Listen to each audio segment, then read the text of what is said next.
Bitcoin has not been doing anything particularly. Uh, so in these times we can sometimes look at the 15-minute charts, and if that is something that is doing something that is making a bit of sense, then we can obviously try to propose trades on based on that. So that would be on the analysts and the rest of the team, and it will be a discretionary process, obviously.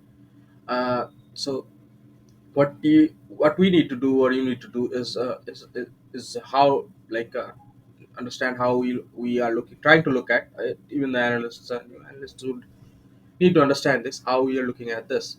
So they will have, obviously everyone will have their own way of looking at the market. They will use their own tools, but our zones have typically been very well like structured. So these lines we drew back in December. So this is we know the where the significant long bigger supports and resistances are, but we don't necessarily know where the intraday price might get resisted or supported. So that's why we are using the other tools to get very short term intraday kind of trading signals, and know when to stop and take profit or stop loss, whatever it is. So that's what was the target. And now let's see what I was trying to say yesterday night as well. So how do we know that this is a good trade? So if we look at this chart, we would see that we have continued resistances at this area since the 13th in Saturday. And we have the R4 there, we have the R5 there. So mm, these are these are very prominent zones of resistance. So if we as a whole, if we look at this area, so, as a whole, if we look at this area, it has been a zone of uh, prominent resistance. So this area has been a zone of prominent resistance throughout the last how many days is 5 4 5 days before this trade, obviously before tomorrow. Hey, sorry, before yesterday. And mm, and uh, and that should have obviously had an effect on our approach while trading. So what happened is we got a few indicators lined up, few indicators that all kind of showed the same thing, and we could have drawn a conclusion from that, but we might not have as well. Like I said, it's a completely discussionary way of trading. We are looking at different things, and sometimes things make sense, sometimes they don't. So what happened is we had this line that are for of the continued resistance, and we had this printed as well, the R4, which was obviously widening. So if you look at an oscillator, it would also widen. The contraction would be smaller, and we had this R5 of the pivot previous pivot R4, because the price of it was obviously lower. It was lower. So the price broke that resistance exactly into inside. So if we look at this area, it was outside that. It was testing this area, and then it's coming back from that, getting registered at that exact level and breaking down this exact level. So that's the primary signal we got from the pivot levels. And then we look at other things. So when exactly we are looking at the thing, the first thing we notice is also super trend is breaking down. So that's two things working for us. Now if we look at that exact point, if we look at the sorry at that exact breakdown, if we look at the like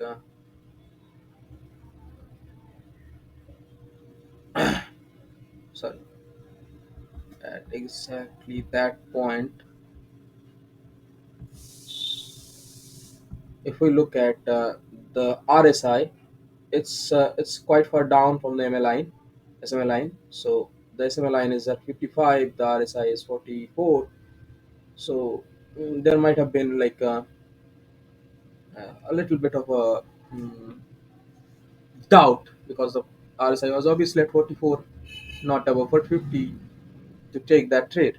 And uh, and the and the sorry, moving our conversion divergence, MACD was also kind of at the highest red bar. It was only going to flatten or lower, which it did. So if we took that trade here, it doesn't matter. It was not a wrong trade. It was just something that could have been avoided on a discretionary basis. But let's say we didn't. If we didn't, it was not a very big deal. But at that point, we had a resistance of, like stop loss of 0.63%, which is not all that bad. It was good. Uh, but if we just waited for a few hours, not even few hours, couple of hours, we would have gotten a much better um, stop loss at around 4.45 percent. So that's the trade I suggested. So now this trade had its own complications. Like I said yesterday also, it was not a very straightforward opportunity. But like we suggested at we closed this at this point. Mm, and it was a more than 2% trade with a risk reward of 4.46%. So the problem with this trade is this: what do we do with this?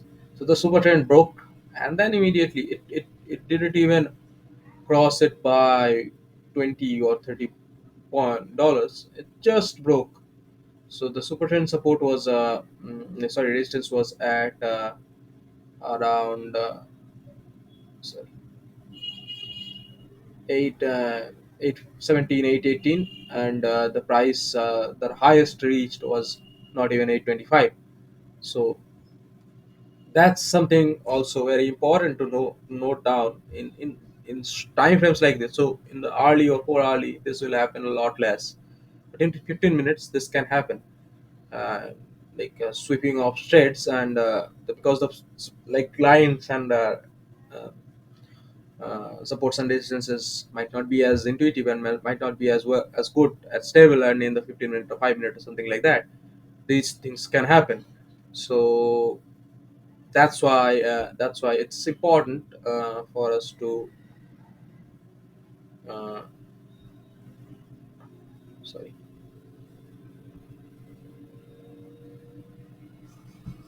for us to understand these things. So why would we would not close this trade at this point? So if we waited like for say 5 minutes, and we would have seen that the price was obviously lower than this resistance again, and it was going to go down to these areas, maybe. But apart from that, we had a like MA breakdown at this area. Let's say even if we look at other MAs, 200, uh, it was about to break down. It was converging on that. So the 100 was breaking down. The 200 at this point. So where is this? So at this point, it is very close to breaking down. It's almost breaking down. If we look at let's say 21 to 50, it's at the highest peak of a breakdown. So it's a parallel channel formed already. So at this point, it's a parallel channel formed. No, two things about it. So these things from the MA we can draw a conclusion on, obviously. uh, that helps. Again, we look at something else. So let's say we look uh, at the RSI and MACD at that point. So what is happening here? So MACD is obviously flattening. RSI like peaked just above 50. What which exactly happened here, and then quickly moved back. So you we would want, obviously we will have to be really careful about spikes here. It can obviously spike 400 $500 in a matter of minutes, but we are quite far down from our entry. So our entry would have been at 23 100, and we have a $300 lever at that like cushion at this point. So we have something to protect. We have something to protect us. It's against sudden losses. So if all these things tell us just wait 5 or 10 minutes, and that's what we needed. If we waited 5 and 10 minutes, it's obviously got back into the trend and it continued smoothly to the downside. There was nothing, no two ways about it. It's very simple. We just need to have held that 5 or 10 minutes to just trade this whole trade. So let's tally what indicators we have used. So we have used the Cavalier pivots. We have used at least three iteration of MA cross. We have used the super trend. We have used the normal price action and continued price action, that we have already know where the levels are, where the main supports and resistances are, which we have known since the start of the month or previous months, and continuous monitoring. We have used RSI. We have used MACD. We also did use other things as well, which were not as clear. Mm, for example, we looked at PB. It was not bad as per se, but it was not clear. It got really narrow, and the price was taking off. And the PB trade actually started a lot earlier, and at the top of the support zone. So we also looked at this. We also looked at some other indicators, like uh, obviously we look at KC. So this is something really good. I like to look at it. It's obvious showing similar things as the Bollinger Band as an oscillator, and started again uh, again on a parallel, very narrow channel, and you can see that this is hugging the bottom line. So this is really good when things like this happen, or top hugging, like I can show something from before. So when it moves with side of the banner, it's really good for trading.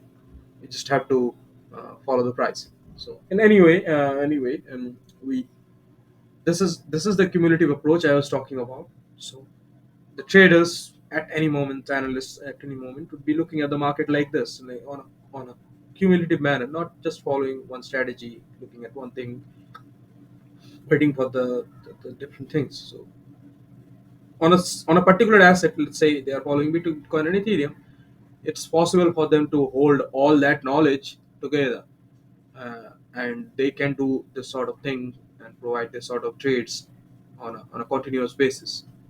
That can happen, but it's really hard for them to do that on 10 or 15 different assets, like I said. So let me know if you have more questions about this. I think, yeah, it's a way of just looking at the market. It's not a strategy. It's not something systematic. It's your own discretionary way of looking at the market, trying to find trades, trying to make sense of the price action, trying to stay ahead of the market. It's nothing major. It's nothing that needs a lot of work. It just needs patience, and it's need follow through.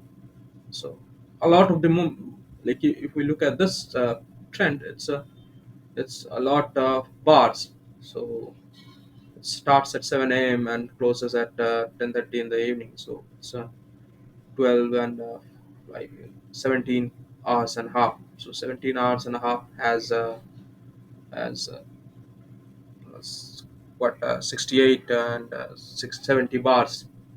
So there is 70 bars, and visibly you can see that more than half of them are green bars.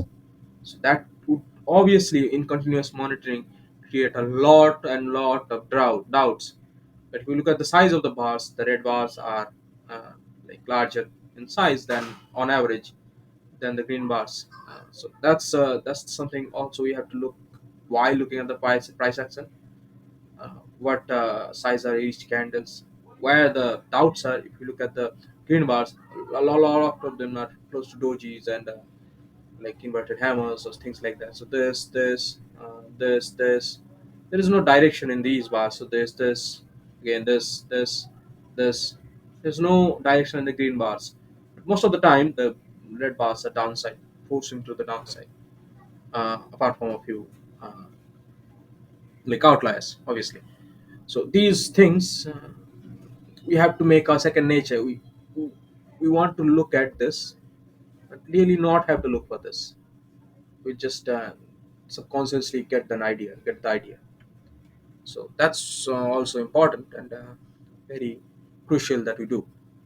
Anyway, it's a different day. We have different trades, and we are about to see the price back ahead continue this trend, which started around here.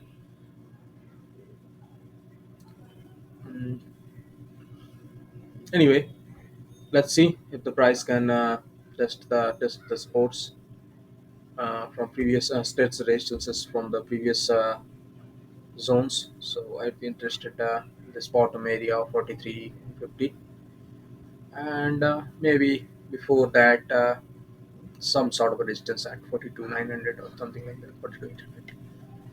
Obviously, 43 round is a good level also. Anyway, let's just see what the market does.